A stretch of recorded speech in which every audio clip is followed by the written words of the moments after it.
नाक में गुस्सा रखा है, नाक में जरा सा छू गया तो पीट देगा, वो गाली दे देगा। लड़ाई लड़ते हैं या मन से उसका अनिष्ट सोचने लगते हैं तो उसकी हानि होगी कि नहीं ये तो पता नहीं, पर अपनी हानि तुरंत होनी शुरू हो जाती है जब हम क्रोध करते हैं। हृदय जलने लगता है, विचार गंदे होने लगते हैं, भावना हमारी हमको जलाने लगती है। हमें क्रोध कब आता है? जब हमारे प्रतिकूल कोई बात होती है। पॉजिटिव अनुकूल में कभी क्रोध आया है क्या? आप देखो, आ ही नहीं सकता। तो इसको मिटाना ही हमारे लिए कर्तव्य है और ये पवित्र बुद्धि विवेक के द्वारा मिटाया जा सकता, दूसरी कोई दवा नहीं। विवेक धारण तभी होगा जब बुद्धि पवित्र हो। बुद्धि पवित्र तभी होगी जब आहार पवित्र हो, संग पवित्र हो, आचरण पवित्र हो, विचार तभी हमारे पवित्र होंगे ना। तो थोड़ा ब्रह्मचर्य पर ध्यान दो, आहार शुद्ध रखो, गंदे लोगों का संग न करो और नाम जप करो। आपकी बुद्धि में विवेक आने लगेगा, क्षमता आने लगेगी उसको काटने की। काट दिया तो बात बन जाएगी, अब नहीं काटा तो फिर उसको काट दोगे। लड़ाई झगड़ा गाली गुप्ता ये सब। क्रोध तो तब आए जब हम अच्छे हों और सब लोग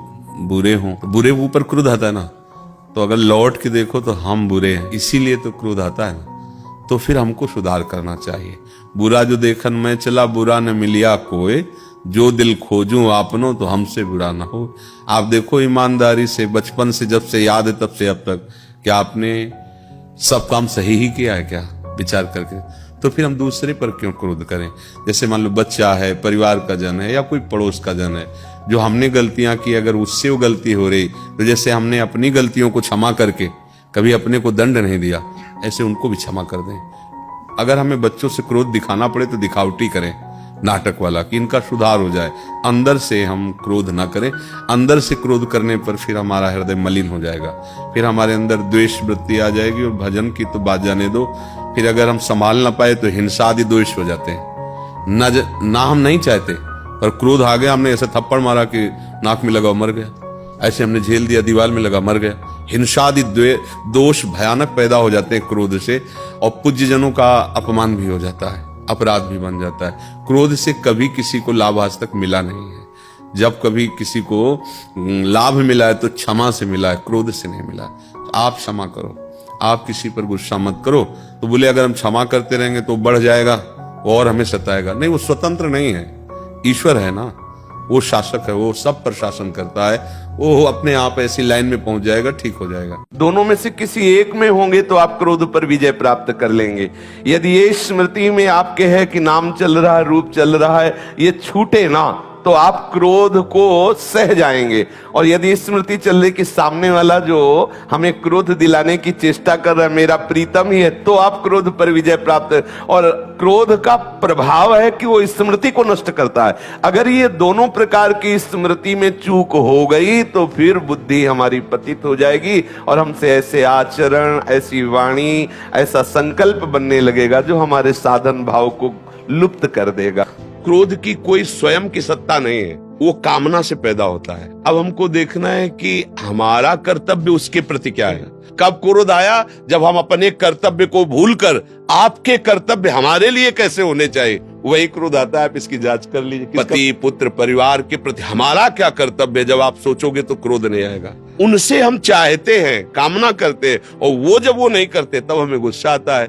और अगर हम नाम जप करें तो ये बात खत्म हो जाएगी, हमारी बुद्धि शीतल होने लगेगी। क्रोध आता है तो कड़ुआ बोलने का मन होता है, किसी के लिए गाली बोलना, कड़ुआ बोलने का मन होता है, और हिंसात्मक वृत्ति जागृत होती है।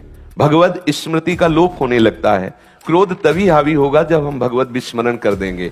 यदि हम क्रोध के ऊपर गुस्सा करके, तो भगवत याद को भुलाएगा, क्योंकि क्रोध का प्रधान आक्रमण स्मृति पे होता है। यदि ये स्मृति में आपके है कि नाम चल रहा है, रूप चल रहा है, ये छूटे ना तो आप क्रोध को सह जाएंगे। और यदि स्मृति चल रही कि सामने वाला जो हमें क्रोध दिलाने की चेष्टा कर रहा है मेरा प्रीतम ही है, तो आप क्रोध पर विजय प्राप्त। और क्रोध का प्रभाव है कि वो स्मृति को नष्ट करता है। अगर ये दोनों प्रकार की स्मृति में चूक हो गई तो फिर बुद्धि हमारी पतित हो जाएगी और हमसे ऐसे आचरण, ऐसी वाणी, ऐसा संकल्प बनने लगेगा जो हमारे साधन भाव को लुप्त कर देगा, गुप्त कर देगा, हमें आनंद का नाश करने वाली वृत्ति परास्त कर देगी।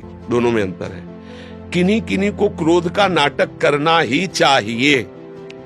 जैसे पिता है, माता है, वो बच्चों को अतिशय दुलार करता है, पर उसे क्रोध का नाटक करना पड़ेगा।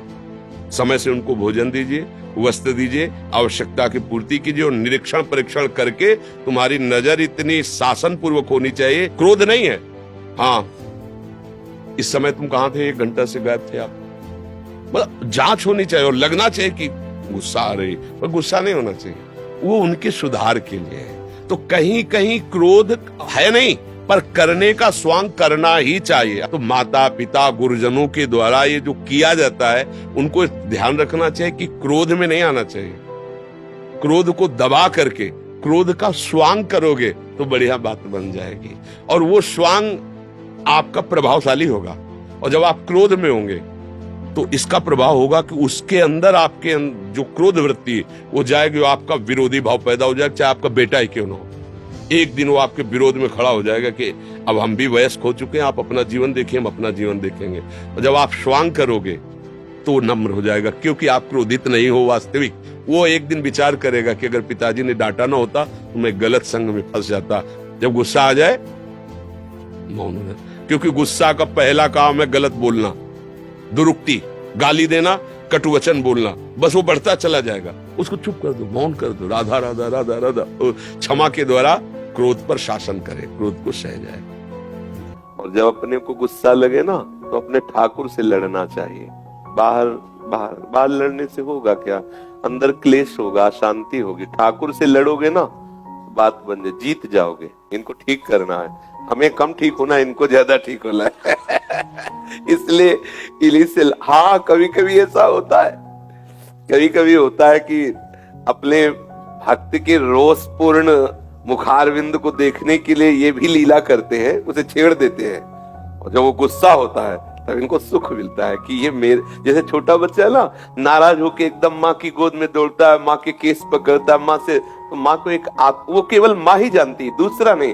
दूसरे के लिए कितना उद्दंड है अपनी माँ से, लेकिन माँ से पूछो उसको एक दुलार लगता है। ऐसे मेरे प्यारे भी हैं, कभी कभी ऐसी छेड़खानी करते। 2 प्रकार से विनय होती है, एक दैन्य होकर और एक होती है अपनेपन से विनय। आपको ऐसा करना ही होगा, आपके होते हुए मेरी ये दुर्दशा में नहीं नहीं, क्या ये शरणागति तुम्हारी है? तुम्हारे होते हुए ये काम क्रोधादि मुझे ले जाए, मुझे परास्त कर दें। स्वामी कैसी शरणागति, कैसा आपका बल, ये हम लड़ें, इनसे लड़ेंगे।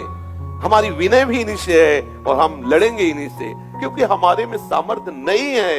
ये विषय जब चाहता है तब मुझे परास्त कर देता है। इसलिए हे स्वामी मेरी रक्षा करो। ऐसा सबको चाहिए, सबको चाहिए। इनसे इतना अपनापन कर लो कि किसी दूसरे से प्रश्न करने की जरूरत ना पड़े, किसी दूसरे से शिकायत करने की जरूरत ना पड़े। इनसे मान करो, ये हमसे मान करते तो हम इनसे मान करेंगे। नहीं बोलते जाओ, अगर मनाने ना जाए किसी रूप में तो बताना, लेकिन सच्चा अपनापन होना चाहिए। अगर इनके सिवा अपनापन नहीं है तो फिर चूक हो सकती है। अगर केवल केवल ये अपने हैं, आप देख लेना, इनके सिवा कहीं और अपनापन है तो आप फिर थोड़ा इंतजार करना पड़े। और अगर केवल इन्हीं से अपनापन मान कर जाओ तो किसी न किसी रूप में आके आपको मिला, बाबा हो गया, तो और कोई नहीं आया, वही आए हैं, रूप बदल के आए, प्रेरित करके भेजा है और दुलार करेंगे। हो गया, और ठाकुर जी कृपाल है, ठीक कर देंगे, चलो आगे बढ़ो, ऐसा। इसलिए मुझे लगता है हमें किसी और से नहीं लड़ना, इन्हीं से लड़ना, इनके सिवा हमारा कोई नहीं। और इनसे लड़ाई होगी तो हम विजय को प्राप्त होंगे, मेरी हार नहीं होने वाली।